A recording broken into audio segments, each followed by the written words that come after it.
Hello, everybody. Welcome to Not Daily Dose of Gaming News and all that good stuff. And as always, I also publish on Rumble and on Patreon for extra support.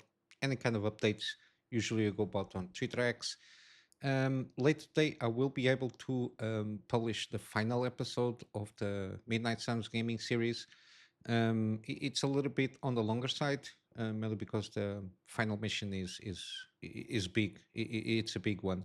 But yeah, other than that, at the end of the video, I go about how I felt about the game, so my thoughts there, and I still have some demos to see if I can have time and play around with it. But I already have around five or so. Um, yeah, and just as a reminder, I already have some complete gameplay series if you want to check any of those. Usually, I refer to them when some games are on a deal and I already play them. I usually refer to at least usually the first episode gives you a good idea what the game is all about. But yeah, let's go to the news. Continuing with CS, there has been again. I didn't see yet like good articles going about the Nvidia RTX 50 series. Again, I think there is. Um, Passing through the veil of the marketing speak of the keynote from Jensen, I think there is a lot of people falling for the marketing thing. Again, I don't know if they are what we can call NVIDIA shields and everything, but I'm not sure if the uplifts in terms of performance are as good as they were mentioned, especially the aforementioned the 5070 GPU with the performance on the 4090. Again, a lot of caveats around there, and I will assume it's not in all cases, let's say, in that front. But yeah, and of course we got the AMD FSR debacle in terms of the keynote and the press media that they did before the keynote, and then they didn't mention any RDNA 4 GPUs. And now we caught. I watched the video, which is this article refers to, which is Hardware Unbox, and I think Digital Foundry also came about this showcase on the AMD booth regarding FSR for again. Just to clear, this is most likely than not FSR4 kind of a showcase into machines. So you got two machines working side by side with two monitors independently. One is FSR 3.1 and the other, it doesn't mention FSR4 specifically. It says that it's kind of a something research, something like that in development, but most likely it's FSR4, even though officially it's not called FSR4 in that specific machine. Uh, but regardless of the name that they want to put out there, this technology is way better, at least in terms of upscaling and how it deals with the fuzziness of the images and the shimmering stuff there. Very interesting. Similarly, it seems at first glance, again, there is no FPS counters to see if it is kind of a hit on performance and all that jazz. What we know from this showcase is it's outputting in 4K, upscaling at the performance. So it's rendering 1080p and upscaling to 4K. And here it seems that they solve basically the majority of the issues that FSR had, which is like the shimmery thing, the pixelated small objects that this confetti kind of a thing. It's basically resolved here. There is also one of the, I think it is a carpet on the stairs, which kind of brings like a an artifact, a weird artifact of like not haloing, but it's very weird, and it seems to be resolved completely. Also, the transparencies here, especially on the this kind of let's say shimmering rocket stuff here, it's also with the transparency that in FSR 3.1 really brings a lot of fuzziness to the image in those specific cases. It seems to be resolved, as you can see here, even on the halo around the character there. Yeah, it seems to be on the really good side of things. Again, might not be the final version of FSR 4 or this upscaling technology, given that they are not calling it officially FSR 4. But I do recommend going about watching this hardware unbox video. Sorry. On overview again, the video and the images are recording a screen, so it's not going to be press the compression of YouTube videos. You notice a lot of differences, but again, the analysis given here is very preliminary. So, but the overall thought seems that they resolved the main complaints that FSR 3.1 had, and and basically they clean up everything. Yeah, it seems on good hands. Again, we still don't know exactly if FSR4 is going to be exclusive to RDNA4 GPUs, mainly because FSR4 brings the AI upscaling part of things. Supposedly, the RDNA4 has an NPU, which I suppose it's to deal with this kind of things, if not mistaken. Again, we don't have a lot of official information. Again, um, but from what we've been seeing from news outlets like from even Paul's Hardware, Digital Foundry, Hardware on Box, a lot of people that are on CES covering, trying to see what we can get out of AMD. From what they've been seeing, a lot of stuff seems to be pretty good. So that's why a lot of people are confused why they are not, even in terms of performance, from what they're getting. We got that. Yeah, I covered yesterday the Call of Duty Black Ops 6 test that they did on the on the thing regarding the frame rates. That again, we don't know exactly what GPU was used on RDNA 4.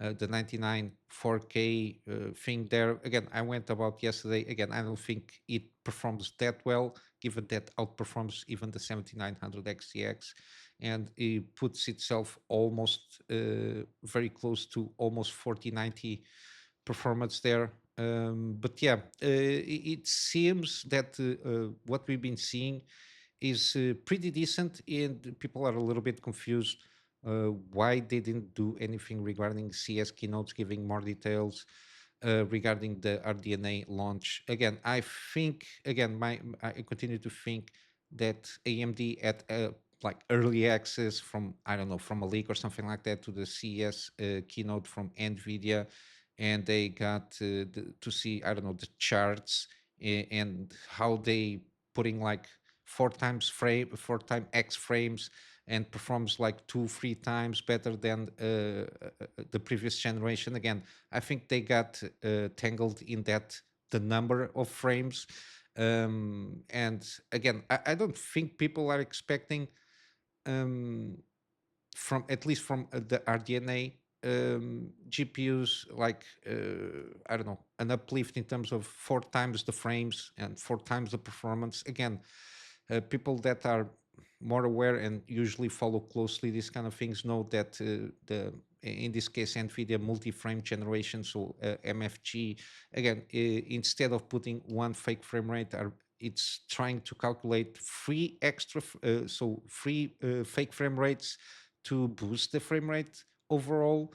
And then with that, you increase even more the latency and everything. Again, I think they are a little bit tangled up on that, on those numbers there, because I think what people are expecting, especially on RDNA4, is at least the technology of FSR4 resolving a lot of issues that they had from the previous generations of FSR. And I think it's basically the price to performance.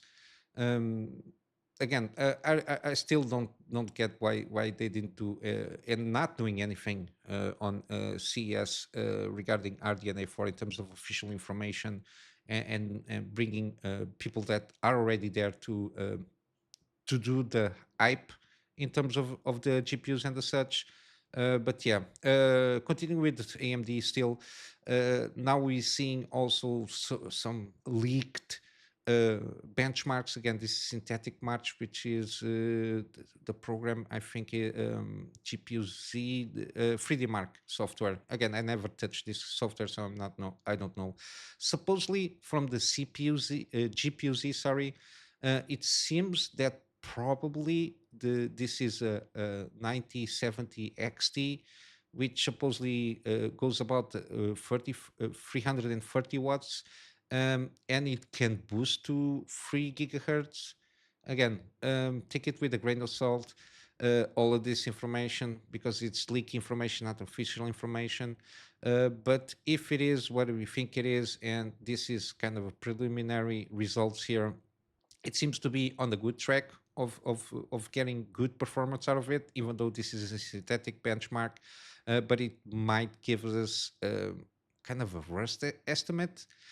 Given that we got here in terms of results, this is the supposed 3D Mark Speedway, which I think it's a ray tracing workload to test this, and it seems to be a little bit better than the 4070 Ti, and on par with the 4070 Ti Super and the 7900 XTX. And this, the Freedom Art Time Spy Extreme, this seems to be the rasterized performance or the synthetic rasterized performance, which puts itself a little bit over the 4080 Super. But then again, this is synthetic benchmarks. We don't know in terms of the drivers. We'll have to assume they are kind of on the beta stage or something like that. And again, if we take this all as true, which we cannot, this is have to be treated with some rumor and some salt there. But yeah, seems to be indicating something good. But again, this is not official information, which we should been already been receiving in CS. This kind of information, at least something to talk about in terms of official, like for example, at least something regarding synthetic benchmarks, so people can have like some kind of information to guide their own speculation.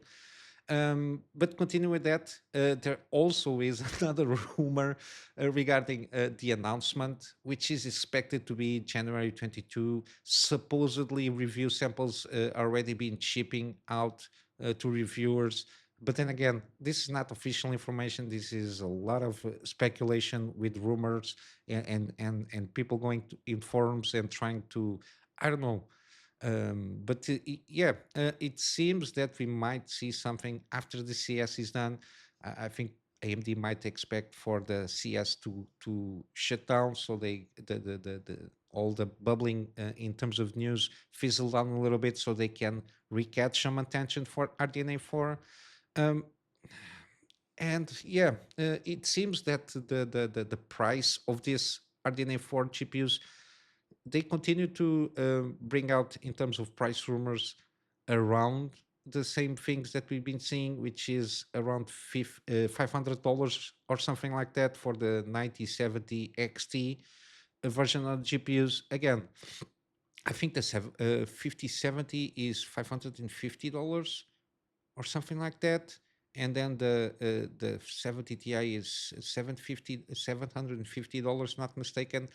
I think again, if they can manage to, I don't know, because we don't have like the proper numbers of rasterized performance for the 5070 to be compared with the 4070, but in terms of specs, um, kind of know that it's not a huge uplift in terms of the specs themselves. Um, but yeah, if it goes about even, I think if it goes about deliver a performance between the 5070 Ti and the 5070 at this price point, again, if it has $100 or less and performs about the same, I think, especially if they manage to launch this with a proper FSR4 with excellent upscaling, I think we might have something good there. But again, I don't know what AMD is doing here, not releasing any kind of information whatsoever. All the information that we've been having is through like leaks. For example, the 16 gigabyte VRAM that it's basically showing up in all of those screens that we've been getting around. It seems to be pretty much confirmed, except there is no official information from Indy. Again, it's very weird. I don't know what the if they want to gain market share. This is not the way to go. Again, it seems that they never miss an opportunity to miss an opportunity here. Uh, but yeah, this is what I got here from CS. There is some interesting things here and there. There is a lot of showcase on cases and everything.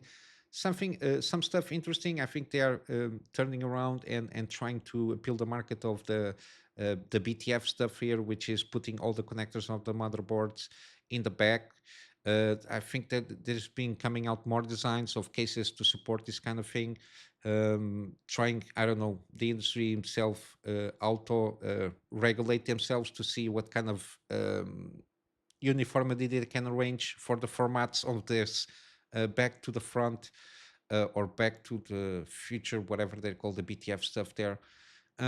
It's interesting to see, but then again, a lot of stuff comes. It's a lot of LEDs and a lot of lights and a lot of show, which I don't get much interest there. I covered yesterday. I think that there are some PSUs coming out with now double 16 pin connectors, which is going to be something interesting to see. But yeah, other than that, from CS, this is what I got. We got yesterday announced that the Xbox Developer Direct is going to occur on the 23rd of this month.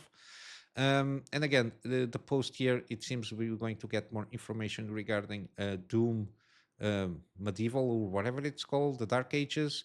Then we got this compulsion from Compulsion Games, South of Midnight, which it's been bubbling up from community managers. Again, I don't know what they're trying to do. They're trying to sync this game before it comes out. Then we got the one that got my interest a few months ago, which is Claire Obscure Expedition 33, basically a JRPG, which is a turn-based combat and real-time elements in the combat itself. The graphics seems good, the setting seems very interesting, and the gameplay that we've been seeing already seems to be very, very, very good. Supposedly will come on Game Pass, which I'm not sure if it is that good for sales again. It will come also for PC, if not mistaken. We don't have is a launch date. Hopefully, they will announce a launch date or at least a release of the demo so people can check out that game. But yeah, I'm very curious about this game. And then we will have probably a surprise announcement, whatever it is. It can be anything. But yeah, January 23, 10 a.m. Pacific time, 1 p.m. Eastern time, 6 p.m. UK, 7 p.m. CET time. Again, it will they will do the stream from Xbox, the YouTube channel, something like that. Then yesterday we got also delay for, another delay for Assassin's Creed Shadow. It was delayed now a month and change to March 20th. Um, Again, the game was supposed to be coming out November 15 last year, then was delayed to February 14, and then now it's again being delayed for March 20. Uh, Interestingly enough, we've got some tidbits here from Yves Guillemot saying that they had appointed advisors to review the transformational strategy and capital options to create the best value for stakeholders. Again, I don't know how a company is more interested in stakeholders than the shareholders. Again, this is very pernicious and insidious in terms of how they address the stakeholder thing. Again, you are a company that is beholden and with fiduciary responsibility for your shareholders because they are the ones that put money and inject money in your company for you to produce products so they can have their return on investment. You don't have a fiduciary response for stakeholders, which is stakeholders. What it means basically is people that are not investing directly. So it's supposedly they have to have a fiduciary responsibility for not even consumers, because consumers are not stakeholders. The consumers are the people that buy the product itself. But yeah, stakeholders is this kind of a DEI thing, checklist that exists because it means that the company has to be aware and make those products in consideration to minorities and whatever they did. Again, it's a mess. And again, they continue to quadruple down on this DEI scheme of using this kind of language here, which they continue to play words with this. And again, in this statements that Yves Guillemot did. Again, he continues. Additionally, we are all behind our team's effort to create the most ambitious Assassin's Creed opus of the franchise and make the decision to provide an extra month of development to Shadows in order to better incorporate the player feedback gathered over the past 3 months. Again, I don't know what kind of feedback they are getting. Um, but yeah, we got also some news regarding one of the studios involved in Assassin's Creed Shadows. Again, I completely forgot the name of the studio, but there seems to be some abuse in that studio. People are not treated fairly, and there has been some psychological damage to some people, some developers working in that studio. Again, it's a Eastern studio, small studio that is helping with this game. But yeah, it's a shit show. Um, yeah, and they also have to revamp the net bookings. The prediction will be lower than expected, so around $300 million, due to lower than anticipated Alita sales. Again, all the Ubisoft games are on sale in Steam. They are like 90%, 85%, something like that.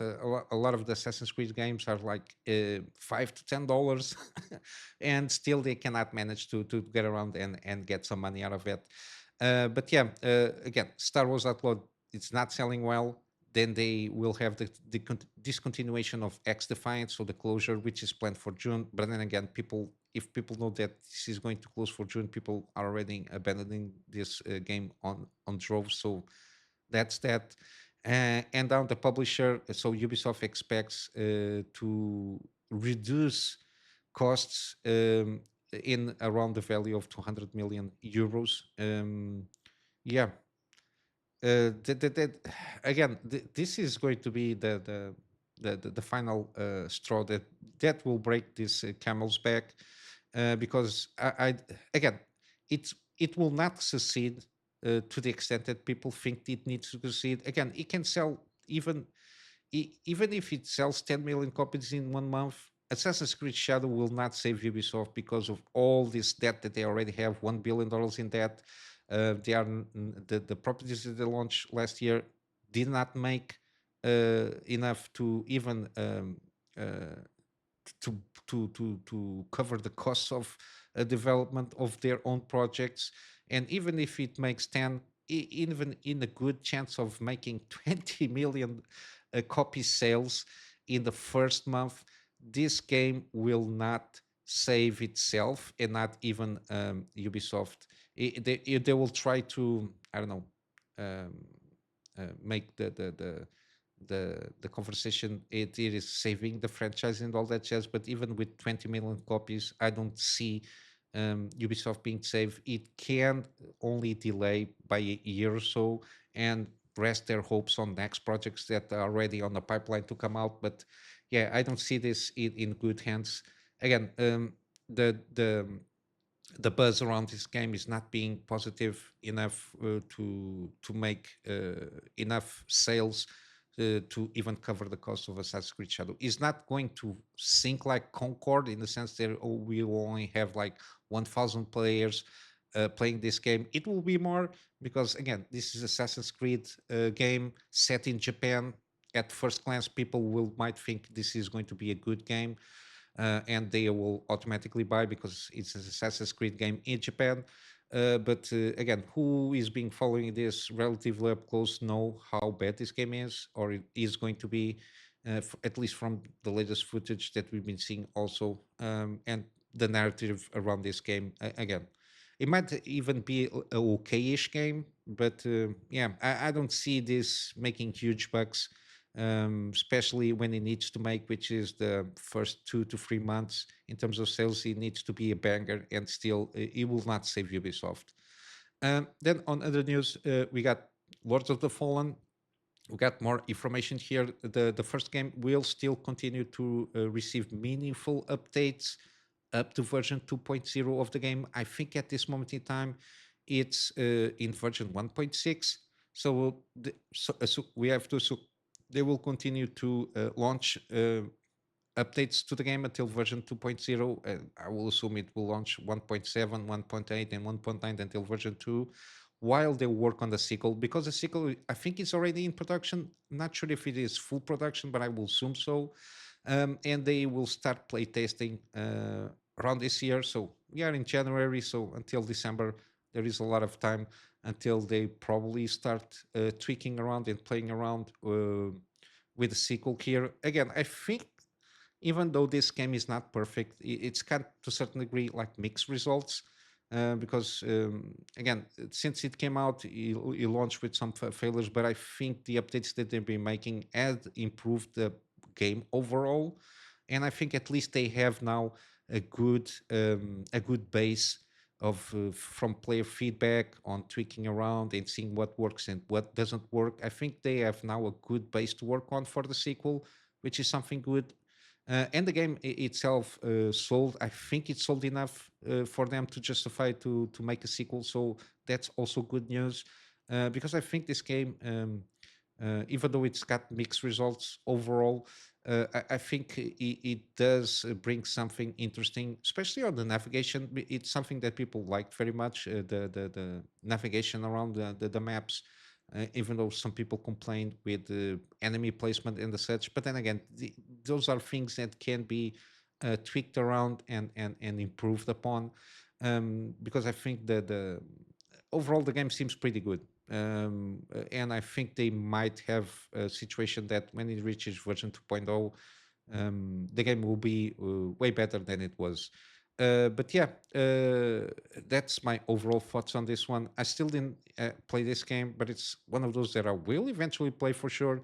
It's just a matter of time to until I reach to buy the game and play it.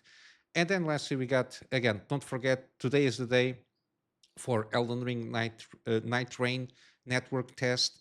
The only bad news on this is it's only available on PS5 and Xbox Series, so only consoles are available for this network test.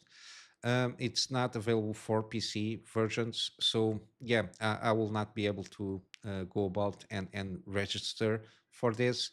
I think it's really just a matter for them to test the network mainly, I suppose, matchmaking and see if everything is relatively smooth on the side of their part of those. I don't know what they're going to test there. Again, they are going to test the network, but I will assume like matchmaking to see if everybody get matched relatively properly, and if there is no issues by playing a long session of I will assume 40 to 45 minutes.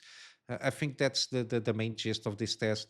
I think they should do the way that Monster Hunter Wilds is doing. It's having like an open beta for them to test out. I'm not sure this something that I forget if it will have crossplay in the sense that anybody can get synced to independent if they are playing console or PC. I think they should do a better test to stress test their servers because again, if this game is as good as it seems, I think there are going to be a lot of people at the same time playing the game, and if they don't test this properly, given that this is going to be a co-op game, yeah, I think they will should take a chance on after they doing this network test and do the tweaks that they need to do. I think they should bring better testing mainly because of how this game will work in on its foundation, which is free player co-op in long, large sessions. But yeah, other than that, again, I will leave this page here, which is the page for you to do the registration. Again, at my time, it's already January 10th, but again, at the time of the recording, usually or it's not even midnight in some parts of the world. But yeah, I will leave the page here for you to check, and if you have on the console, register and see if you can manage to get around and use this opportunity to check out Elden Ring Nightreign.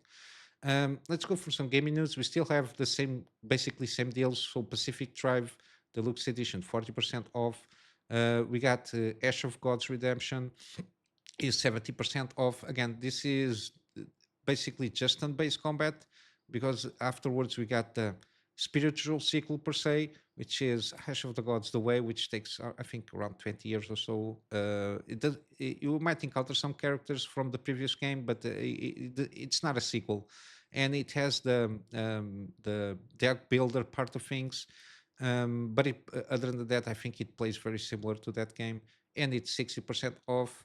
Then you got the Plague Tale. In a sense, I bought this game on the winter sale. I will try out this game, probably do a gaming series and see how it goes. And if I like, I will buy the sequel, which at this time is also on sale with a bundle. You can only buy this game for sale if you buy the bundle of the two games. So take that as it is. On GOG, we got Alien Isolation, the collection, which I think it's excellent. Again, I recommend this game. And if you want, just don't want to spend $3 extra, just buy the standard edition. The game is still pretty good, and it's recommended from my part. Then we got also Deus Ex Human Evolution. This is the director's cut, 85% off, and then the same 85% off for the sequel, with all the DLC and that jazz, which is pretty cheap, and I think it's still pretty good game to play at this point in time. Then you got Dredge, 40% off on the standard edition, and yeah, that's it, only on the standard edition. And then we got finally Firewatch, 80% off. Again, I do recommend this game at this price point. I do recommend. No, I already did the recording for this game. It's not a very long game. Takes around between 4 to 5 hours or so. But yeah, I think this is a pretty good game for this price point. Has a narrative-driven game, got some mysteries here and there. But yeah, I already did the recording. I think it's like 8 episodes, half an hour each, or something like that. I will be eventually publishing those when the time comes. But yeah, I do recommend this game at this price point. But yeah, other than that, I will wrap up with the plug on my Patreon for extra support. The extra support again is for me to try to get a better storage solution so I can have backups of stuff for my clients, and also extra space for the videos that I do for the channel. And with all that said, I hope you have a full day. Now we'll see you in the next one. So until then, Kunamy Master out.